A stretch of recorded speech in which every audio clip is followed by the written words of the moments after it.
আপনারা যারা কষ্ট করে এখানে এসছেন শীতের এই দুপুরে, আমি তাদের সকলকে আমার অনেক অভিনন্দন জানাচ্ছি।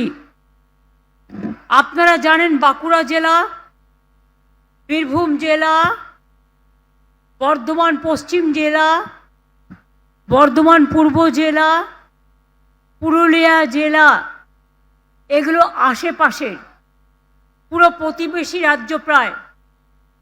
এবং বাঁকুড়া জেলার বড়জোড়ায় যেহেতু মিটিং, আপনারা জানেন বাঁকুড়া জেলার সাহিত্য সংস্কৃতির পীঠস্থান, রাঙামাটির জেলা। একদিকে যেমন শান্তিনিকেতন, শান্তির প্রতিষ্ঠান কবিগুরু রবীন্দ্রনাথ ঠাকুরের, রাঙামাটি গ্রাম ছাড়া ওই রাঙামাটির পথ আমার পথও ভুলায় রে। পুরুলিয়া জেলা পলাশ ফুল, রাঙামাটির দেশ, রূপসী বাংলা। বাঁকুড়া জেলা তেমনি মনে রাখবেন সারদা মায়ের জন্মস্থান, কামারপুকুর। আমাদের এখানে সঙ্গীতার্য যদু ভট্ট, ভাস্কর রামকিঙ্কর বেজ, চিত্তকর যামিনী রায়, সাংবাদিকতার পথিকৃৎ রামানন্দ চট্টোপাধ্যায় এই জেলার কৃষ্টি সম্পন্ন মানুষ। বিষ্ণুপুরের টেরাকোটার মন্দির, বিষ্ণুপুরের সঙ্গীত ঘরানা, বালুচরি, স্বর্ণচরি শাড়ি,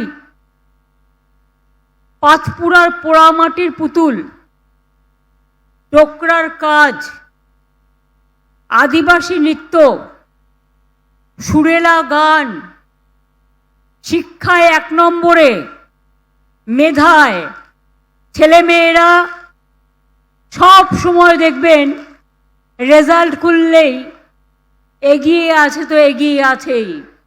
এবং কিভাবে টিচার্সরা তাদের পড়াশোনা করায়, বাবা মারা যত্ন করে তাদের পড়াশোনা করায় এবং তারা এত বড় মানুষ তৈরি হয়, অনেক বড় মানুষ তৈরি হয়। কলকাতায় দেখবেন যত ডাক্তার, ইঞ্জিনিয়ার, বড় বড় প্রফেসর সব কিন্তু গ্রামের মাটি থেকেই যায়, জেলার মাটি থেকেই যায়। আমরা যেই শহরে থাকি না কেন, আমরা সব সময় মনে রাখি কোনো না কোনো গ্রামে আমাদের একটা নিজস্ব অস্তিত্ব আছে। গ্রামের থেকেই মানুষ হয়ে আমরা কিন্তু শহরে পা দিই, শহর থেকে বিশ্বয়ে।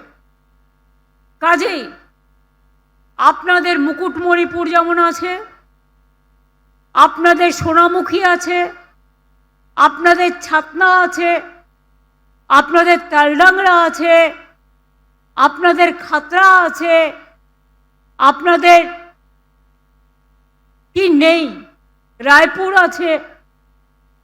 ঝাড়গ্রাম থেকে যদি শুরু করেন, ঝাড়গ্রাম, বাঁকুড়া, পুরুলিয়া, বীরভূম জঙ্গলমহল,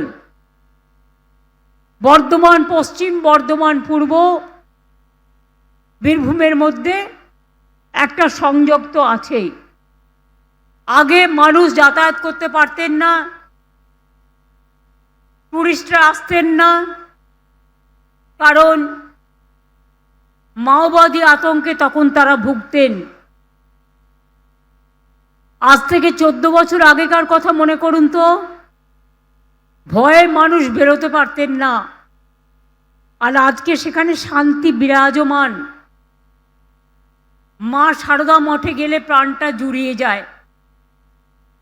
সারদা মঠের উন্নয়নের জন্য আমরা কামারপুকুর ডেভেলপমেন্ট বোর্ড করেছি, আমরা অনেক কাজ করেছি, 10 কোটি টাকা আবার দিয়েছি। বাঁকুড়া জেলায় 134 কোটি টাকা ব্যয়ে 12টি ব্রিজ করা হয়েছে। কংসাবতী নদীর ওপর ব্রিজ, শালী নদীর ওপর ব্রিজ, বীরভূমে অজয় নদীর ওপর 2টো ব্রিজ, এছাড়াও মনে রাখবেন, আগে মাত্র 2 লক্ষ লোকের পানীয় জলের সংযোগ ছিল, এখন বাংলায় 99 লোক পানীয় জলের সংযোগ পাচ্ছে। বাদবাকি যেটা আছে কেন্দ্রের টাকা বন্ধ আছে, 90% টাকা আমাদেরই দিতে হয়।